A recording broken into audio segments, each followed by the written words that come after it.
हाँ हाँ वही लोकेशन। हाँ हाँ वही वही वही आ जाओ।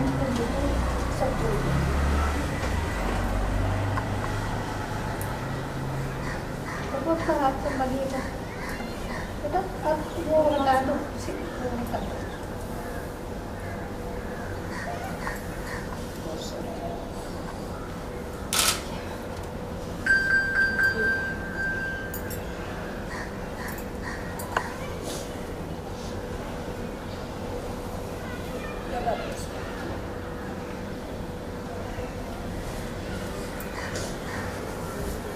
जो नीचे बैठते हैं वो नीचे बैठ जाए, जो ऊपर बैठना चाहिए। अगर कुर्सी आगे करना चाहो तो थोड़ी सी आगे कर लो, ज़्यादा आगे ये पिलर के आगे मत करेगा कि बाबा जी है यहाँ, है ना।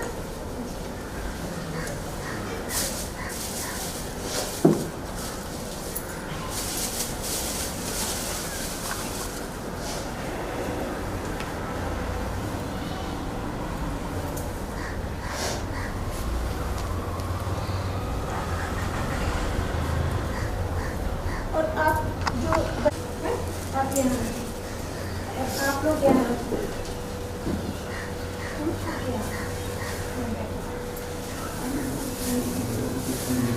अभी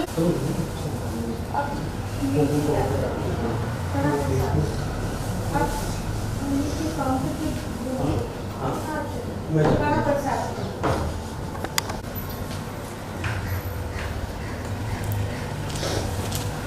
ये लीजिए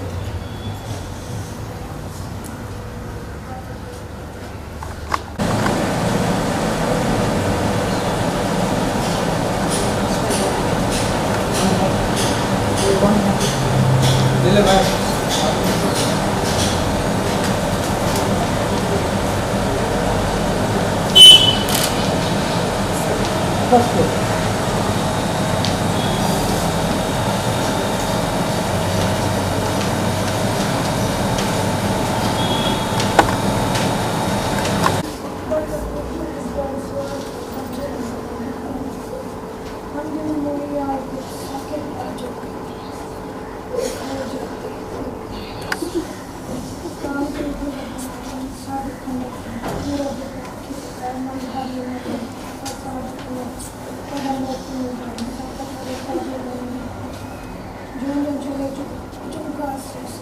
हम गरीब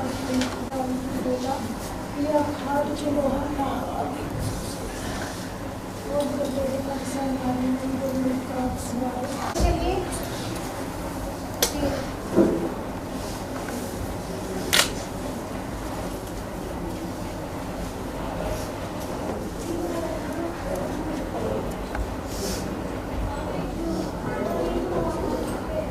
हो गए सारे। माता आप आइए, माथा टेकिए, फिर आप भी थोड़ी चाय पीजिए, आइए।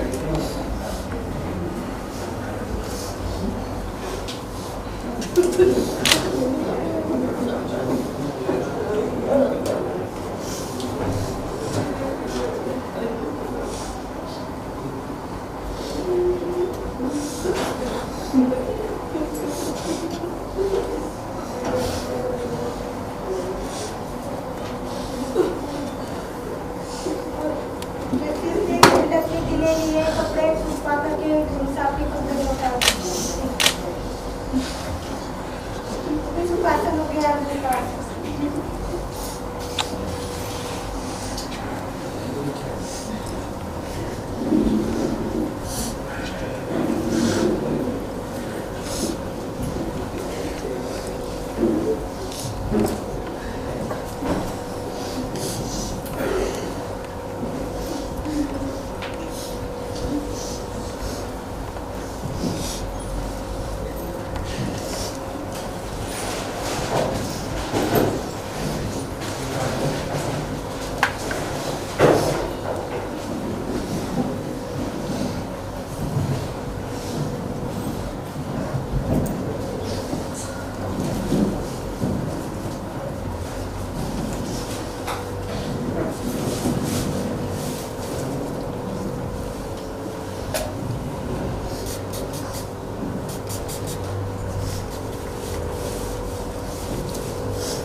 Yeah, good.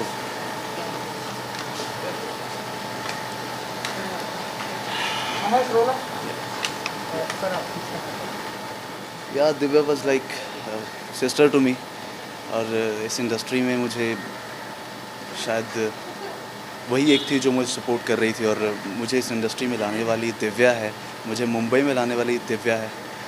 तो अभी कुछ दिन पहले मेरी बात हुई थी। आई डोंट बिलीव कि आज शी इज़ नो मोर। भगवान उसकी आत्मा को शांति दे, बस यही कहूँगा। But I can't find a friend like her. बहुत ही अच्छी लड़की, बहुत ही अच्छी लड़की थी। Thank you.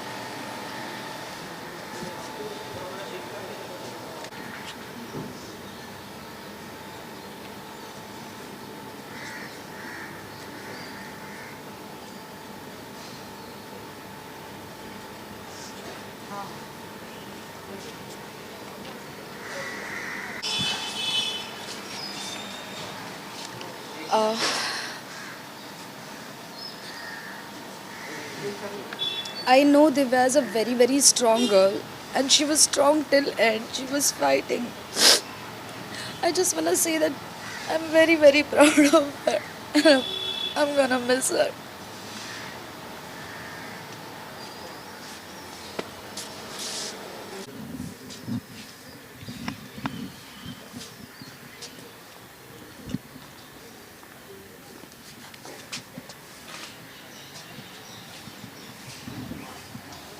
उतारना पड़ेगा।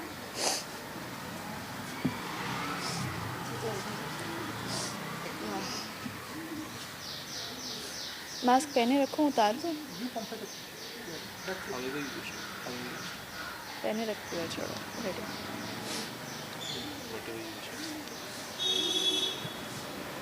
प्रेयर सर्विस थी दिव्या की। हम सब उसी में आए थे एक्चुअली, उसकी मम्मा और भाई को सपोर्ट करने। एंड दिव्या बहुत अच्छी लड़की थी। Sorry,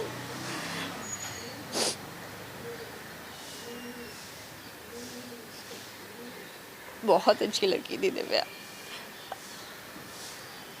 it was all of a sudden, we don't know अचानक से क्या हो गया। She was not keeping well, उसकी हेल्थ भी ख़राब थी, और कोविड की वजह से everything just came to a toss. लेकिन स्ट्रेस्ड भी बहुत थी वो अपनी पर्सनल लाइफ की वजह से।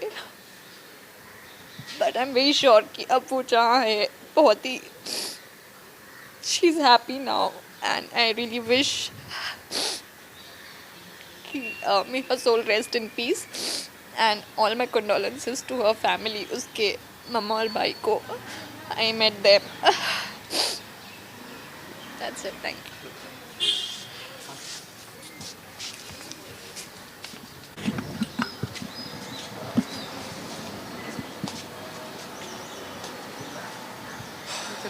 हेलो।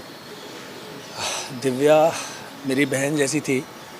पहला शो मैंने उसके साथ किया था, प्रीतो।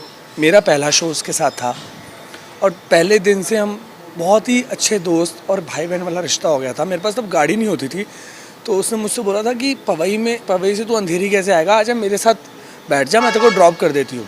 तब से मेरी उसके साथ बहुत अच्छी बॉन्डिंग हो गई थी। वो मुझे बताती थी उसकी लाइफ में क्या चल रहा है, मैं उसे बताता था। धीरे धीरे मैंने भी ग्रोथ करनी शुरू की इंडस्ट्री में। वो बहुत खुश होती थी जब मैं उसे बताता था।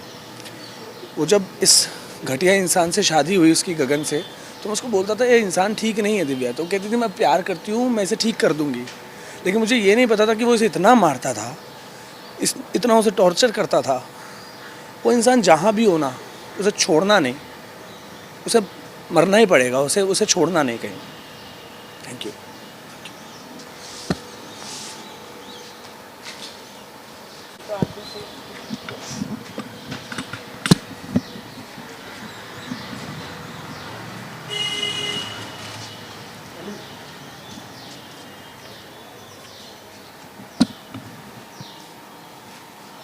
मुझे ही बोलना है ना। नमस्कार, मैं निशा पारे, और आज दिव्या दीदी से मैंने एक शो किया था उनके साथ में, और हमेशा से उनसे बहनों वाली फीलिंग रहती थी। वो मतलब मुझे तो विश्वास ही नहीं हो रहा है कि वो है ही नहीं।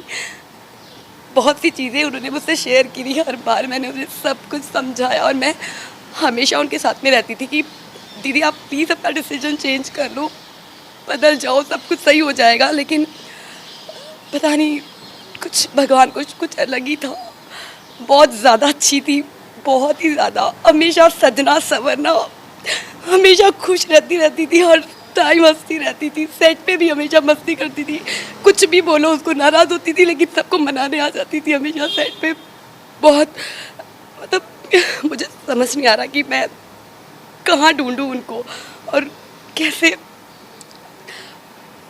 बस यही है कि भगवान उनकी आत्मा को शांति दे। और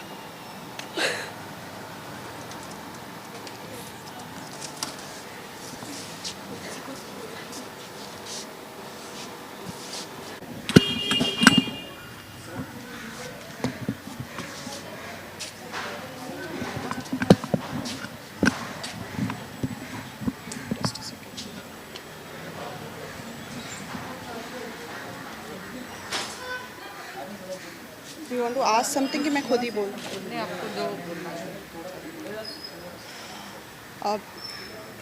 It has been a very painful week for me.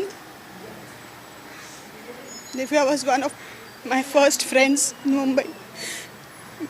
ये रिश्ता से नंदिनी और गुलाबों की जर्नी आप लोगों ने सबने देखी थी, पर ऐसे फिनिश होगी नहीं पता था। वो बहुत ही प्योर सोल थी, सबकी हेल्प करती थी और जब मैं उसके घर गई हूँ उसको देखा है, कोई ना कोई नए पर्सन की हेल्प करती थी, वो शेल्टर देती थी। और ऐसी बंदी के साथ इतना बड़ा हादसा नहीं होना चाहिए था। She deserve to live more and I just wish वो जहाँ पर भी है बस पीसफुल रहे और अपने पापा के पास खुश रहे। May her soul rest in peace. Love you, Divya. Thank you.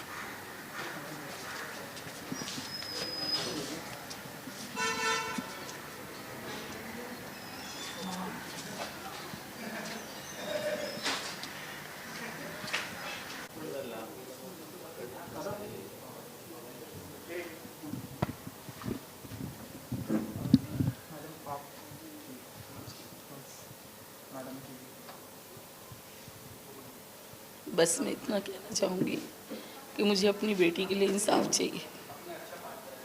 वो बीमारी से नहीं, वो सदमे से गई है। जो उसको टॉर्चर किया गया है वो उससे गई है। मुझे अपनी बेटी के लिए इंसाफ चाहिए बस। दे बात।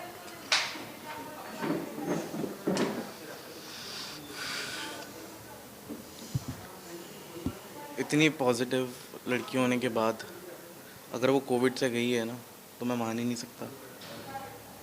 इतने टाइम से टॉर्चर सह रही थी, हमें भी नहीं पता था। दुनिया के सब लोगों को, उसके फैंस, उसके फ्रेंड्स, हर किसी को थोड़ा थोड़ा सबको बता के गई है वो। अभी जब पता लग रहा है तो ऐसा लग रहा है कि काश पहले पता होता ये चीज़। गगन सेठी, रोनित सेठी, गबरू, देहरादून में रहता है। पूरा एड्रेस है मेरा उसके पास। अपने आप को वो बताता है कि मैं बहुत बड़ा क्रिमिनल हूँ, मेरे पास गन है, मेरे पास ये है, मैं तेरे भाई को मरवा दूंगा, मैं तेरे को मार दूंगा जान से। उसने बेल्टों से मारा, धमकी देता है, दिल्ली आके तेरे भाई को मरवा दूंगा, तुझे पता नहीं चलेगा। वो इंसान इस टाइम भागा हुआ है ना। वो हॉस्पिटल में आया, उन लोगों ने टॉर्चर करा दिव्या को, कॉल कर करके आईसीयू में कॉल कर करके उसको वीडियो कॉल करा। उसके यहाँ पे पंप लगा हुआ था, 100% पंप, कि वो बोल नहीं सकती थी। पंप उसको फोर्स कर रहा था ऑक्सीजन लेने के लिए, और वो वीडियो बना के IGTV पे डाल रहा है। मैं अंदर आईसीयू में गया हूँ, मैं उससे लिख के बात करता था क्योंकि वो बोल नहीं सकती थी। और वो दावा करता था कि हम लोग गलत हैं, हम घर में घुस गए हैं। मेरे मदर और मेरे फादर ने दिव्या को बॉम्बे में बनाया है। मेहनत उसने बहुत करी है, लेकिन पूरा सपोर्ट हमेशा फैमिली का रहा है। अभी कुछ 1-1.5 साल से, जब से मेरे फादर एक्सपायर हुए हैं, तब से हम सपोर्ट नहीं कर पा रहे थे, क्योंकि एक होता है इमोशनल ब्रेकडाउन होता है कि दिल्ली में भी संभालना, बॉम्बे में भी संभालना। दिव्या थोड़ी अकेली हो गई थी शायद, बट हमने कभी साथ नहीं छोड़ा उसका। अब वो उसको इतना टॉर्चर करता था कि मैं अगर आपको दिखाना शुरू करूं, इतने एविडेंस है मेरे पास कि उसको फांसी भी बहुत कम सज़ा है। ऑलरेडी उसके इतने केस चल रहे हैं, बेल पे आउट है, तो भी बंदे में इतना दम है कि कि वो ऐसा क्राइम कर रहा है। और बॉम्बे पुलिस के मैं गया FIR लिखवाने, उन्होंने बोला कि कोविड से डेथ हो गई है आपकी सिस्टर की, तो हम FIR नहीं कर सकते। तो मुझे पता नहीं आगे क्या करना चाहिए, क्योंकि सपोर्ट तो मेरे पास बहुत सारा है, लेकिन जो लीगल मेरे को अथॉरिटीज़ से हेल्प चाहिए वो मुझे नहीं मिल रही है। बस मेरे को यही है कि मेरे को जस्टिस चाहिए और गगन सेठी मेरे को मेरे सामने चाहिए, और मैं देखूँगा कितना बड़ा गुंडा है वो। मैं देखना चाहता हूँ कितनी गन्स हैं उसके पास और कितना बड़ा क्रिमिनल है। दिव्या को मारता था वो यहाँ पे ये पैचेस, मैं ICU में गया हूँ, उसके पैरों पे भी पैचेस। वो देहरादून गई है शादी होने के बाद, और उसके बाद वहाँ पे मेरे को पता लगा, आज पता लग रहा है मुझे कि वहाँ पे उसको नौकरानी बना के रखते थे। उसको उसकी सास ने भी मारा है, उससे गोल्ड लिया है, सब चीज़ें ली हैं। मतलब मैं बता नहीं सकता। उसकी फ्रेंड, इतनी क्लोज़ फ्रेंड, मैं नाम नहीं लूँगा उसका, उसके भाई की पूरी इन्फॉर्मेशन निकाल ली कि देख मुझको सब पता है इसके भाई के बारे में, तो तू समझ जा मैं क्या चीज़ हूँ। सिर्फ दाढ़ी बढ़ा लेने से, नाम गबरू रख लेने से इंसान मर्द नहीं बनता, औरत की इज्जत करनी पड़ती है। और दिव्या जैसी लड़की इतनी शरीफ, इतनी भोली कि पूरी इंडस्ट्री जानती है उसको, वो उसको टॉर्चर करता रहा। इतनी सहमी हुई, डरी हुई कि उसको ये डर लगता था कि मेरे पापा चले गए, मेरे भाई को कुछ ना हो जाए, मेरी मम्मी को कुछ ना हो जाए। इतना नाम उसका 10-11 साल से उसने जो लगातार शोज़ किए हैं ना, वो खुद से सब मेहनत करने के बाद यहाँ पहुँची है। एक अकाउंट वेरीफाई करने के लिए उस आदमी ने शादी करी उससे। मुझे नहीं पता किसने हेल्प करी उसकी, टाइम्स ऑफ इंडिया कौन है मुझे नहीं पता, लेकिन मैं खुलेआम उसको बोलता हूँ कि भाई तू, अगर तेरे में दम है ना गबरू सेठी, तो तू आजा सामने और तब बात करियो। अगर पुलिस नहीं मानती तो हम बात करते हैं, कोई बात नहीं। एक बार फ़ोन नहीं आया उस आदमी का। मैं आपको दिखाना शुरू करूँगा ना तो आप हैरान रह जाएंगे कि वो मारता कैसे था। अभी तक मैंने कुछ आउट नहीं किया है। पहली चीज़ ये, जो मेरी बहन ने लेटर लिखा, ठीक 7 नवंबर 2020 को उसने लेटर लिखा।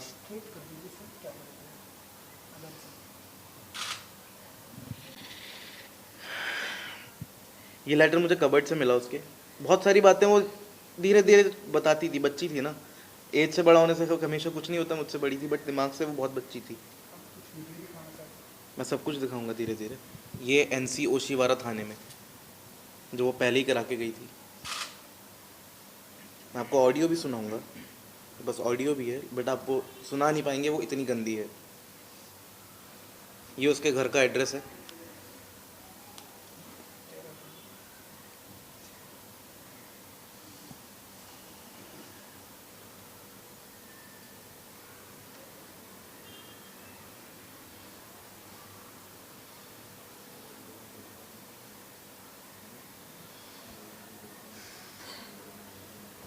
ऐसी चीज़ दिखा रहा हूँ। अगर इसके बाद भी एक्शन नहीं लिया तो फ़ायदा नहीं है इस इंडस्ट्री में काम करने का। मैं सब एक्टर्स को बोलूँगा कि आप लो लाइफ जी रहे हो, अगर आपकी कोई मदद करने नहीं आता, इसके बाद, इस टॉर्चर के बाद, बेल्ट से मारना उसको, बक्कल निकाल के। ये उसने बोला वो सेट पे गिरी थी, आज से बहुत टाइम पहले इंडिया फोरम्स पे ये आर्टिकल आया था, गगन ने उसको मारा था। मेरे को बिल्कुल शर्म नहीं आ रही, क्योंकि मेरी बहन 5 फुट की और वो साला 5-10 फुट का, तो ये जायज़ है कि वो हाथ उठाएगा तो उसको लगेगी तो ज़रूर। उसके बाद उसका सर फाड़ा गया। वो डॉक्टर के गई, 3 दिन के बाद सर फाड़ा गया। चूड़ा पहना हुआ उसने। सर फाड़ने के बाद उसको स्टिचेस नहीं लगवाए गए ताकि पुलिस केस ना बन जाए।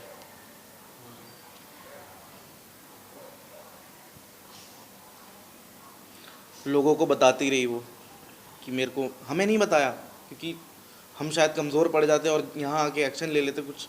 वो लोगों को चैट देती थी, लिखती थी उनको कि मैं बहुत तकलीफ़ में हूँ।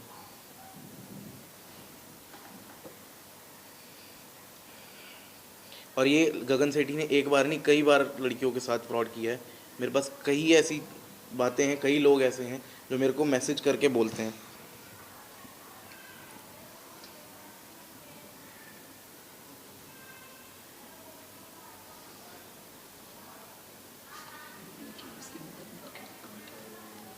मैं आपको रिकॉर्डिंग सुनना चाहेंगे अगर आप, तो मैं ज़रूर सुनाऊंगा आपको, ताकि आप लोग मेरे से सवाल कर रहे हैं सोशल हैंडल्स पे कि आप लोग पहले कहाँ थे, अगर ऐसा था तो उन्होंने शादी क्यों की। कभी कभी क्या होता है, आदमी कमज़ोर इतना पड़ जाता है ना कि उसको समझ नहीं आता वो क्या करे। मैं आपको रिकॉर्डिंग सुनाता हूँ।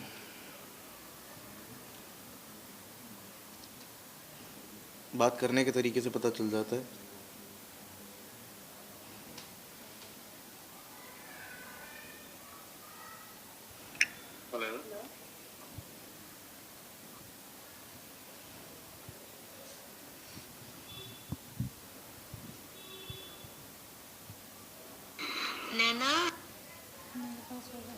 आपके पास? हाँ वही है। ये तो बहुत गलत है, ये सुना नहीं पाऊंगा शायद मैं। सुनाएंगे तो कोई सुन भी नहीं पाएगा। आपको ये बीप मुझे डालनी गालियाँ पड़ेगी दी इसमें। जा रही हैं। आप बोलते हैं तो मैं प्ले कर देता हूँ, चाहते हैं प्ले करूँ मैं? काफ़ी बीप डालनी पड़ जाएंगी आपको। सब गाली मुझे दी। कोई दिक्कत नहीं है, मेरे को कोई दिक्कत नहीं है। आप लोग कंफर्टेबल हैं, ये आपके लिए है। आप रिपोर्टर्स हैं, आपको पता होना चाहिए किस लेवल का ये चीज़ हुई है यहाँ पे। अब सुशांत का जब केस हुआ था वहाँ पे कोई एविडेंस नहीं था, कोई गवाह नहीं था बोलने वाला। यहाँ पूरी दुनिया गवाह है। मेरा इंस्टाग्राम मतलब मैं यूज़ नहीं करता था और आज मेरा इंस्टाग्राम भरा हुआ है दिव्या के लिए। सब बोल रहे हैं कि हमें सब कुछ पता है, दिव्या दीदी हमसे शेयर करती थी, उसके फैंस, उसके जितने भी लोग थे आसपास के, सिर्फ हमें नहीं बताया क्योंकि हमें दर्द होता शायद।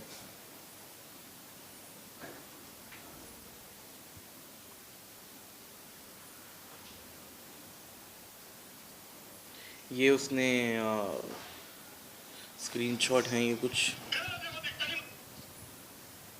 उसने जिसमें लिखा हुआ है। हाँ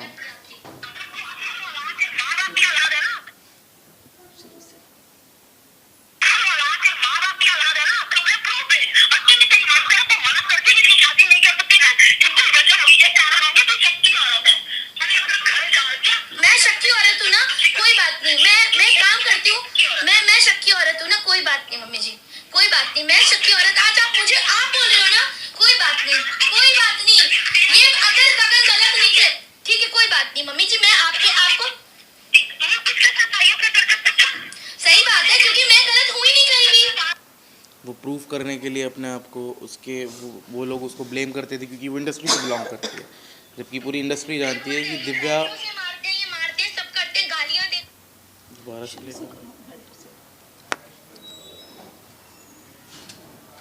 एक मिनट रुक, स्पीकर पे क्यों नहीं आ रहा है? पैंटों से मारते हैं, ये मारते हैं, सब करते हैं, गालियां देते हैं, लड़कियों के साथ बाहर चैट करते हैं। माँ की किसी ने कुछ नहीं बोला, उन्होंने बोला कि तेरी औकात क्या है, किसी ने कुछ नहीं बोला। उन्होंने बोला मैं तुझे छोड़ दूंगा, किसी ने कुछ नहीं बोला। और आप मेरे पे ब्लेम लगा रहे हैं, ब्लेम पे ब्लेम लगाए जा रहे हैं मम्मी जी। मेरा क्या काम क्या किया मैंने? वो मुझे अकेले छोड़ के जा रहे हैं। वो बीवी वाला कोई रिश्ता नहीं रखा उन्होंने मम्मी जी। उन्होंने मेरे से, आप मुझे रोज फोन कर करके आप मुझे डांट भी रहे हो। मैं ठीक है, आप बड़े हो, मैं आपकी इज्जत करती हूँ। किसके साथ रही? वो सीसीटीवी फुटेज निकाल लीजिएगा क्योंकि मैं गलत तो कहीं नहीं, क्योंकि मेरे पास इनके लिए तो प्रूफ है और मैं इन्हीं से ही बोल सकती हूँ और तो किसी से कुछ कह नहीं सकती। आपको किसने बोला मैं 3 दिन हूँ? मैं आपको किसने बोला? किसने बोला 20 तारीख को घर में आई हूँ? किसने बोला आपको? अच्छा 3 दिन कहाँ हूँ? ठीक है, मैं आपको वो सीसीटीवी फुटेज चाहिए ना? मैं 3 दिन घर में नहीं थी। गगन ने मुझे कमरे में बंद करके मुझे मारने की धमकी दी और खुद कह रहे मैं मर जाऊंगा, तुझे भी मार दूंगा। मैं वहाँ बेल बजती है घर की और अगर मैं अपना बचाव करती हूँ और मैं आपको फोन करती हूँ कि मम्मी जी मेरे साथ ऐसा कर रहे हैं तो मैं गलत हूँ? मेरे को मारा नहीं, आपने देखा था। जब आप मेरी बात पे यकीन नहीं कर रहे तो मम्मी जी आप मेरी बात पे यकीन, आप मम्मी जी आप क्या बात,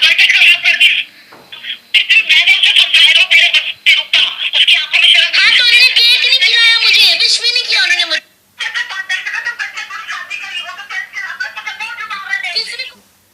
एक रिकॉर्डिंग इतनी गलत है सुना नहीं सकते हैं।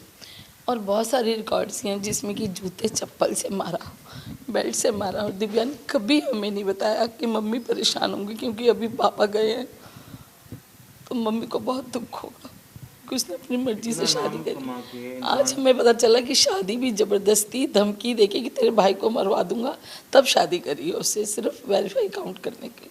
इतना डरती थी उससे वो, हमने कई बार हेल्प करने की भी सोची उसकी, थोड़ा सा सेंटर में आ जाइए। हमने कई बार हेल्प करने की भी सोची। जैसे मैंने कई बार उसको फ़ोन किया कि मैं दिव्या कहाँ है, मैं आता हूँ।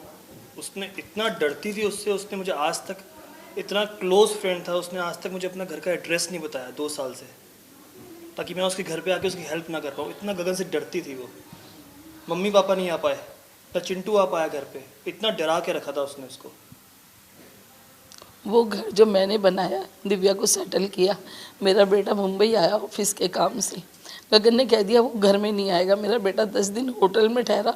दिव्या रोती रही, इससे होटल में मिलने जाती थी, लेकिन उसने उसको घर में नहीं आने दिया गगन ने।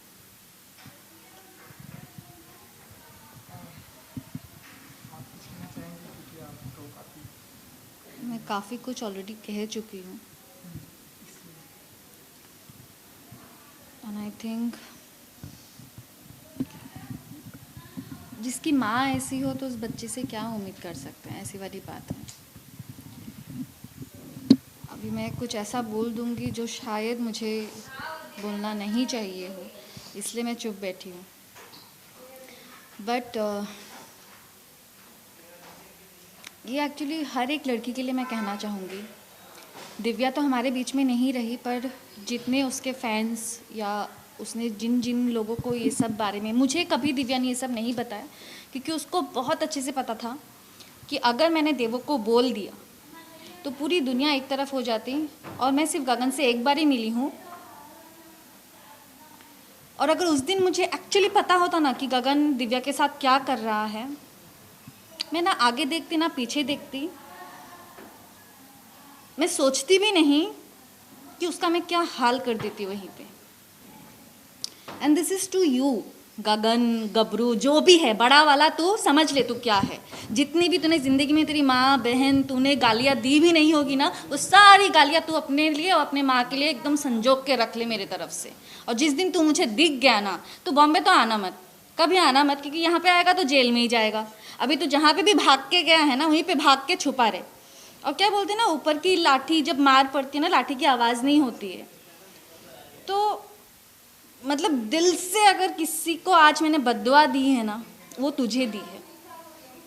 मतलब लिटरली बोलते हैं ना कि कीड़े पड़ जाए मर जाए, तो एक्चुअली तेरे साथ वही होगा, तेरे साथ भी होगा, तेरे माँ के साथ भी वही होगा कि तुम लोग के बॉडी में ऐसे कीड़े पड़ेंगे ना कि कोई पूछने वाला भी नहीं आएगा। ऐसी मौत मरोगे तुम लोग, ऐसी हालत होगी तुम लोगों की।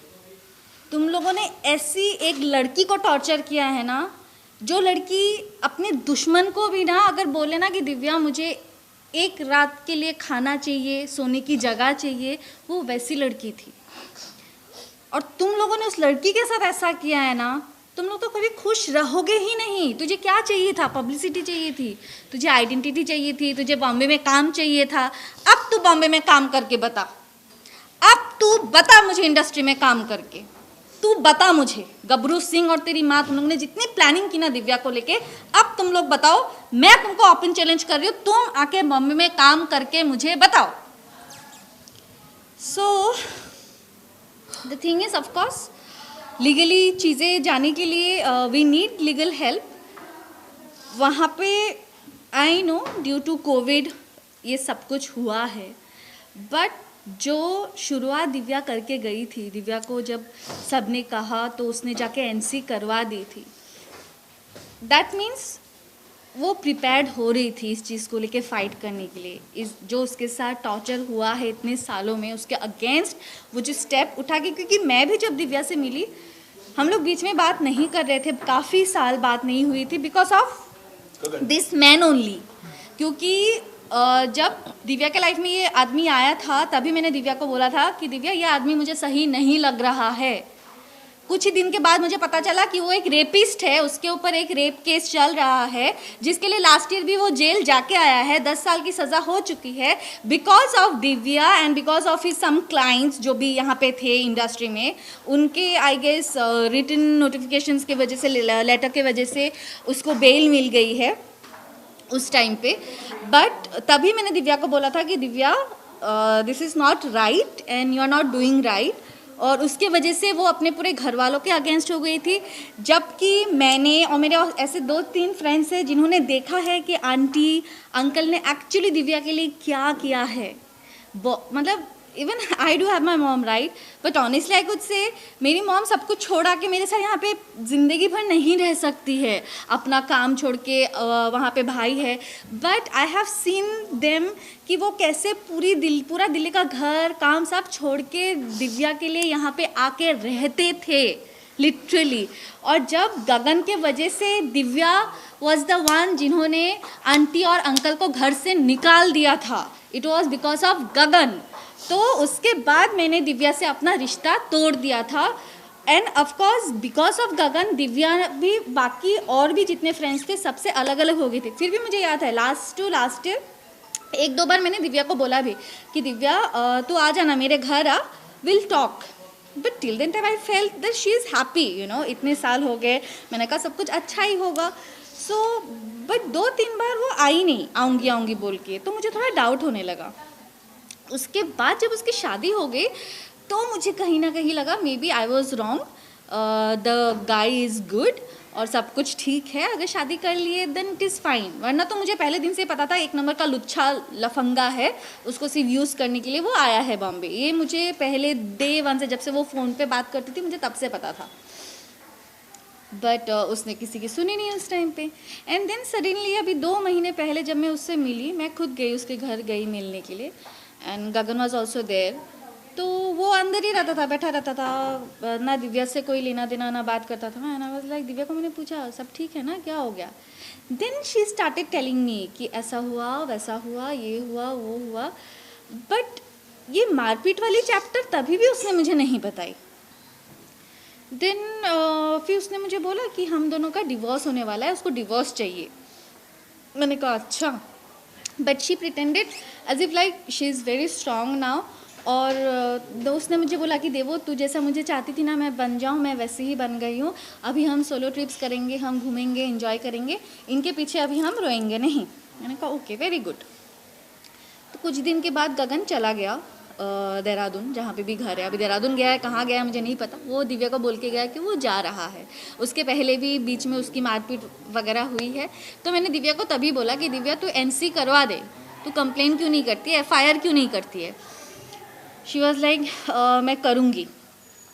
तभी उसको बीच में गगन की जो गर्लफ्रेंड्स हैं, so this is for you also girls, be careful. अगर आपको दूसरी दिव्या तीसरी दिव्या बनना है, शौक से बनिए। बट अगर आपको ये एडवाइस लग रहा है कि सही है आपके लिए और आपके घर वालों के लिए, तो आप लोग पहले से ही अभी एक FIR करके उसके नाम पे रख दीजिए। सो उसके बाद दिव्या को मैं बीच में मिली तो उसने बोला मैंने NC करवा दी है। कहा वेरी गुड, क्योंकि वो बीच में करवा चौथ के दिन आया था, तो उस दिन भी मारपीट करके गया है, करवा चौथ के दिन भी। और बीच में तो वो उसका गोल्ड वोल्ड ये सब लेके तो भाग ही चुका था। फिर उस दिन मार के गया, उसके बाद उसने NC करवाया। उसके बाद शायद वो आया नहीं है दिव्या से मिलने के लिए, या तो फिर बीच में आया भी होगा तो मुझे पता नहीं। बट लास्ट अभी जब मैं उससे मिलने गई थी तब उसके पैरों में मैंने बड़े बड़े निशान देखे। एंड मैंने उसको पूछा कि ये क्या है, ये कहाँ से लग गया? तब भी उस लड़की ने मुझे एक बार नहीं बोला कि ये गगन ने मारा है करके। उसने मुझे बोला कि लाइट शूट पे लग गया। बट आई अंडरस्टूड कि गगन ने मारा है। उसके बाद जब मैं घर पे आई देन शी टोल्ड मी कि करवा चौथ के दिन वो आया था और उस दिन मुझे मार के गया है। सो दिव्या माई जो मुझे लग रहा है, she is a very soft and pure soul. मतलब वो बस अपने पॉइंट को कहीं ना कहीं, बिकॉज शी नोज़ कि पूरी दुनिया ने उसको समझाया था और वो अकेले उस इंसान के साथ खड़ी थी। अगर उस टाइम पे दिव्या उस कमीने के साथ खड़ी नहीं होती ना, तो अभी तक वो जेल पे सड़ रहा होता। सो बिकॉज ऑफ दिव्या आज वो बाहर घूम रहा है, एंड बिकॉज ऑफ हिम आज दिव्या हमारे पास नहीं है। सो जैसे बोलते हैं ना कि भगवान का जो मार होता है लाठी का, उसका आवाज़ नहीं होता है, तो उसके साथ वही होगा। बट स्टिल जो लीगल प्रोसेस है, जो प्रोसीड्यूर है, हम अगर हमें लीगली हेल्प नहीं मिलेगी इस चीज़ को लेके फ़ाइट करने के लिए, देन यू नो जो जस्टिस सिस्टम है ना, जो जुडिशरी सिस्टम है, उसमें से लोगों का भरोसा उठ जाएगा। Criminal already. सो ऑलरेडी उसके ऊपर केस चल रहा है, 10 साल की सज़ा हो चुकी है। एंड आफ्टर दैट ऑल्सो अगर उसके अभी हम ऐसा नहीं है कि कुछ हम लोग खुद से बना के या कुछ, every evidence we have, every proof we have, you can Google it, you know, everything we have. अगर आप फिर भी एक FIR दर्ज नहीं कर रहे हो, देन डेफिनेटली कुछ ना कुछ तो कहीं तो प्रॉब्लम है ना, जिस प्रॉब्लम के वजह से मे बी कोई हिम्मत नहीं करता होगा। ये शायद बहुत ऐसी लड़कियां होंगी जो ऐसे सफ़र कर रहे हैं और हिम्मत कर नहीं पाते, क्योंकि जब हिम्मत करते हैं ना तो सामने वाला कोई मदद ही नहीं करता। पहले तो जो दोस्त दोस्त दोस्त दोस्त दोस्त दोस्त दोस्त दोस्त करते रहेंगे, 100 में से 90 तो पीछे ऐसे ही हट जाएंगे कि भाई दूसरों का पछड़ा है, हमें क्यों पढ़ना है। अरे भाई, जब दूसरे का पछड़ा है तो तुम आए क्यों दोस्त के नाम पे, पहली बात। सेकंड चीज़, अगर लीगली हमें हेल्प नहीं मिलेगी तो कोई कैसे हिम्मत करेगा कि किसी के उनके साथ जो हो रहा है टॉर्चर या जो भी गलत चीज़ हो रही है उसके अगेंस्ट कुछ बोलने के लिए, जब सामने वाला हेल्प करने के लिए तैयार नहीं होगा। एक नॉर्मल सिटीजन कहाँ जाएगा, लीगल हेल्प के लिए जाएगा ना कि भाई मेरी मदद करो। बस सामने वाला ही अगर बोल देगा कि नहीं ऐसा है वैसा है वो है, अरे you are here to help the normal Indian citizen, right. So आप हेल्प करो ना, कैसे कर सकते हो, कोई भी तो ऐसे कुछ भी नहीं कर रहा ना। We have all the evidences, we have all the proofs, उसके बावजूद भी अगर आप हेल्प नहीं करते हैं तो लोग तो ऐसे ही करते रहेंगे, ऐसे ही सहते रहेंगे। वी हैव विटनेसेस, और क्या चाहिए आपको? N number of witnesses, like you can't even count. So you guys even can't imagine कि उसके साथ क्या हुआ है। I know this is due to COVID, but apart from it, the mental stress, the physical abuse, everything जो भी वो गई है, go through उसने किया है, it is, you can't even imagine it. So yeah, I would like say कि please support कीजिए, एंड जितने भी लड़कियां हैं या जितने भी लोग ऐसे इस तरीके से सफ़र कर रहे हैं, प्लीज़ आवाज़ उठाइए, एक्शन लीजिए। अगर टाइम पे एक्शन नहीं लेंगे दिन फिर से ऐसे ही होता ही रहेगा, ऐसा होता आया है और ऐसे ही होता रहेगा। सो या दैट्स ऑल, थैंक यू।